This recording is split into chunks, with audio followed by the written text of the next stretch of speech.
اب میں آپ کو ایک حدیث سنانے چلا ہوں جس میں ایک عجیب نقشہ سامنے آتا ہے کہ یہ مہدی جب ظاہر ہوں گے تو کس طور سے ظاہر ہوں گے، ان کے ظہور کی کیفیت کیا ہوگی، کیف یظہر۔ یہ روایت ہے حضرت ام سلمہ سے رضی اللہ تعالی عنہا، حضور کی زوجہ محترمہ ہیں، فرماتی ہیں ام سلمہ عن النبی صلی اللہ علیہ وسلم قال یکون اختلاف عند موت خلیفۃ۔ حضور نے فرمایا ایک خلیفہ کی موت پر اختلاف واقع ہو جائے گا، خانہ جنگی ہو جائے گی۔ فَيَخْرُجُ رَجُلٌ مِّنْ أَهْلِ الْمَدِينَةِ حَارِبًا إِلَىٰ مکہ، پھر مدینے کے لوگوں میں سے ایک شخص نکلے گا، بھاگے گا اور جا کر پناہ لے گا اور چھپ جائے گا مکے میں۔ فَيَأْتِيهِ نَاسٌ مِّنْ أَهْلِ مکہ، پھر اس کے پاس آئیں گے اہل مکہ، مکہ کے لوگ، فَيُخْرِجُونَهُ، اور اسے نکالیں گے، جہاں وہ چھپے ہوئے ہوں گے وہاں سے نکالیں گے۔ وَهُوَ كَارِهٌ، اور وہ بالکل اس کو پسند نہیں کر رہے ہوں گے، نہ وہ خواہش مند ہوں گے کہ ان کے ہاتھ پر بیعت کی جائے، نہ وہ یہ چاہیں گے کہ وہ میدان میں آئیں اور ان کو جو ہے اپنا لیڈر مانا جائے۔ وَهُوَ كَارِهٌ فَيُبَايِعُونَهُ بَيْنَ الرُّكْنِ وَالْمَقَامِ، لیکن لوگ جو ہے پھر اصرار کے ساتھ ان کے ہاتھ پر بیعت کریں گے رکن اور مقام کے درمیان۔ رکن وہ کونا ہے خانہ کعبہ کا جس میں حجر اسود لگا ہوا ہے، اور مقام ابراہیم جو ہے، ان دونوں کے مابین جو یہ علاقہ ہے یہاں پر وہ بیعت ہوگی۔ وَيُبْعَثُ إِلَيْهِ بَعْثٌ مِّنَ الشَّامِ، ان کے خلاف ایک لشکر بھیجا جائے گا شام سے۔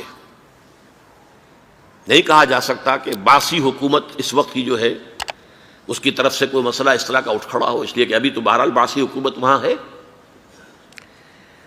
فَيُخْسَفُ بِهِمُ بِالْبَيْضَاءِ بَيْنَ مَکَّہ وَالْمَدِینَہ، لیکن اللہ تعالیٰ اس لشکر کو مکے اور مدینے کے درمیان وادی بیضاء میں دھسا دے گا، زمین کے اندر پورے کے پورے لشکر کو۔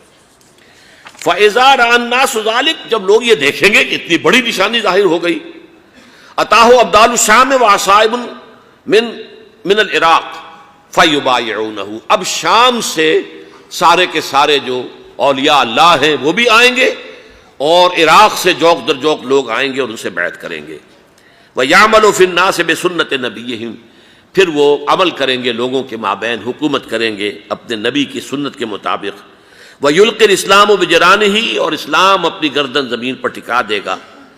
وَالْأَرْض فِي الْأَرْض، زمین میں۔ فَيَلْبَسُ 7 سنین، پھر وہ 7 برس تک حکمران رہیں گے۔ ثم یتوفا، پھر ان کا انتقال ہوگا۔ ویصلی علیہ المسلمون، اور مسلمان ان پر نماز پڑھیں گے۔ یہ جو میں نے آپ کے سامنے نقشہ کھینچا ہے، اس سے اب میں ایک نتیجہ نکالتا ہوں، اسے بھی میرا گمان کہیے، اختلاف بھی کر سکتے ہیں آپ، اگر اس کو وزنی سمجھے تو قبول بھی کر سکتے ہیں۔ وہ یہ ہے کہ میرے نزدیک ان کے ظہور کا وقت قریب ہے، اور اس کی تھوڑی سی بعد میں مجھے معلوم ہوا کہ جین ڈکسن غالباً نام ہے امریکن اس کا، جس نے یہ پیشن کوئی خبر دی تھی کہ 1962 میں عالم عرب میں ایک بچہ پیدا ہوا ہے کہ جو وہاں کا نقشہ بدل کر رکھ دے گا۔ یہ جین ڈکسن کی غالباً پیشن گوئی ہے۔ بہرحال مجھے اس کی پیشن گوئی سے کوئی دلچسپی نہیں ہے، میں تو جو احوال دیکھ رہا ہوں، یعنی اسرائیل کا قائم ہو جانا، اور اس کے بعد اب یروشلم کا مسلمانوں کے ہاتھوں سے نکل جانا، اور اب گویا کہ وہ الملحمۃ العظمیٰ جو ہے تلی کھڑی ہے، کسی بھی وقت جو ہے یہ جو ہے وہ لاوا پھٹ سکتا ہے، آتش فشاں پھٹ سکتا ہے۔ تو یہ تمام حالات ایسے ہیں کہ جن کی وجہ سے میں سمجھتا ہوں کہ ایک تو جو قرآن مجید کے اشارات میں نے آپ کو بتائے، 14 صدیاں 14 دن میں چاند کا پورا ہونا، والقمر اذا اتسق، 14 دن میں 14ویں کا چاند۔